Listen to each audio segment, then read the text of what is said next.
Kurwa pierogi. You're listening to the Elections Podcast, and today we're going to talk about the upcoming presidential elections in Poland. First, let's explain Poland's electoral system. As we're talking about the presidential elections today, the system is fairly simple. The president is elected directly in a nationwide election, where they must win a majority, rather than the plurality, of the votes. If no candidate manages this, a second round is held between the two candidates that receive the most votes, similar to the French system. The president rules for 5 years, with no more than 2 consecutive terms allowed. But wait, I thought that Poland was a parliamentary democracy. Does the president even matter, or is he just a figurehead? Well, the president has several powers. They can initiate the legislative process, subject laws to a review by a constitutional court, as well as veto a law which can only be overturned with a 60% vote from more than a half of members of the Sejm, one of Poland's houses. They also have complete diplomatic authority, meaning they approve and revoke international treaties, ambassadors, etc. As a standard in many countries, they have the power of clemency and to appoint the prime minister, though the last two are exercised carefully in practice. So yeah, it's quite a powerful position. Now, before we get to the specific parties and nominees, it's important to acknowledge the current situation in the world.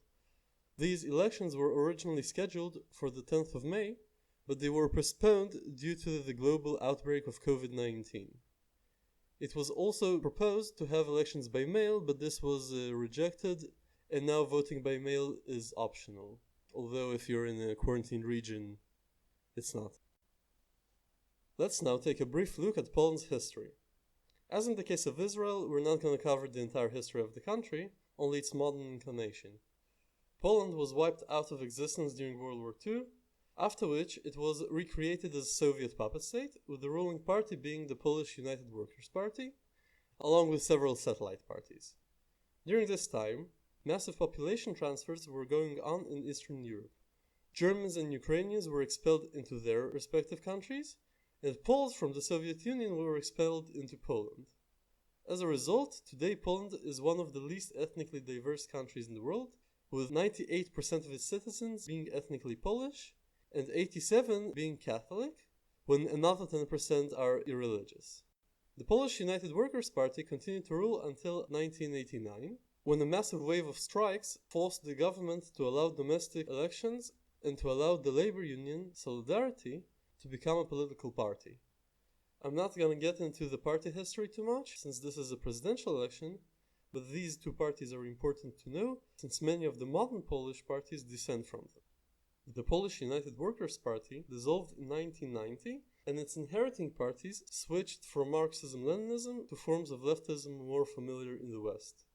After a few election cycles, the unifying force of opposing that party was gone, and Solidarity lost most of its political role and went back to being a labor union, while the modern center-right parties descend from it. Poland started the process of joining the EU in 1994 and completed it in 2004. Now that we're done with the history, let's get into the parties and candidates themselves. Law and Justice is the party from which the current president, Andrzej Duda, comes. It is descended from Solidarity, and today it is a national conservative party with a fairly centrist economic policy. As the current president, Duda had to resign party membership before taking office, and so he is officially an independent. However, he was a member of Law and Justice from 2005 up to right before this election, and so it's pretty clear in which camp he is. In his first term, Duda worked to strengthen Polish ties to NATO and to the US in particular, in an effort to increase its security against Russia. He also worked to strengthen integration between the eastern members of the EU, and was able to elect Poland to the UN Security Council between 2018 and 19. On the home front, Duda participated in the constitutional crisis that started in 2015 and is technically still ongoing. I'm not gonna go into the specifics, but basically he and his party, which had a majority in the legislature at the time, weakened the constitutional court, and they disregarded it when the same court declared that the changes were unconstitutional. Other than that, Duda's policy was conservative. He resisted accepting Syrian refugees into Poland, worked to paint the country's history in a positive way. For example, he supported a law prohibiting saying that, in quotes, the Polish nation collaborated with the Nazis, and expressed generally Eurosceptical views. His campaign focuses on traditionalism, referring to what he calls the LGBT ideology as a foreign ideology, stating that it is worse than communism and that gays would never be able to get married in Poland.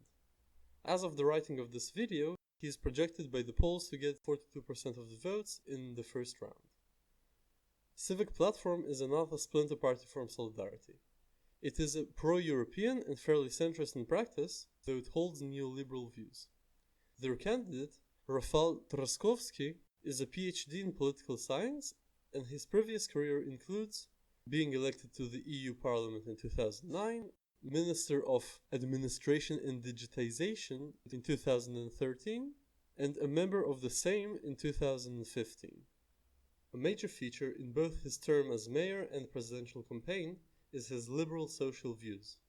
He introduced sexual education in schools and increased support for the LGBT community, such as building shelters for them, and stated that if elected, he plans to widen these policies to the whole country. Trzaskowski is projected to get 29% of the votes in the first round, making him the main competitor to Duda. If they were to face each other in the second round, the result is predicted to be close to a tie. Simon Hołownia is an independent candidate and the final one to get more than 10% in the polls. He is a journalist, humanitarian activist, and a TV personality, whose notable appearance was as a host in Poland's version of the show Got Talent. Simon presents himself as a non-politician, in quotes of course, with no association to any party, and boasts a citizen donation-funded campaign. He considers himself an alternative to Duda, while calling Trzaskowski the lesser evil in comparison. His program consists of what he calls modern solidarity, meaning a strong social safety net and education. He also supports green policies and transferring authority from the national government to local institutions. Apart from these, in his campaign he advocates for tolerance with regard to the LGBT public and otherwise. In the first round, Hołownia is projected to get 12%, and were he to face Duda in the second round, it again would be close. So, from what we've seen, the Polish elections exhibit patterns typical of most post-Trumpian Western democracies. The provocative statements from Duda are designed to keep him at the center of attention and his base motivated, while the other candidates are trying to exploit the controversy around him, both about his statements about gay rights and the Constitutional Court scandal, to draw the voters away from him. I predict that there won't be a determination in the first round, and that Trzaskowski and Duda will face off in the second round on July 12th. As to who would win between them, even though the polling shows an ambiguous result, I have a pretty hard time seeing Duda re-elected. He would be the first Polish president to serve a second term, and Poles seem to grow tired of their president before that. Even the polls asking voters about the potential scenario of him facing off against the more extremist candidates, which have chosen not to cover because they don't really have a chance, show good chances for his competitor, suggesting a deep anti-Duda attitude, which is the classical problem with the Trumpian tactic. It also energizes your opposition. Thank you for listening. Please like, subscribe, and all that stuff, and tell me which country I should cover in the next podcast. Bye!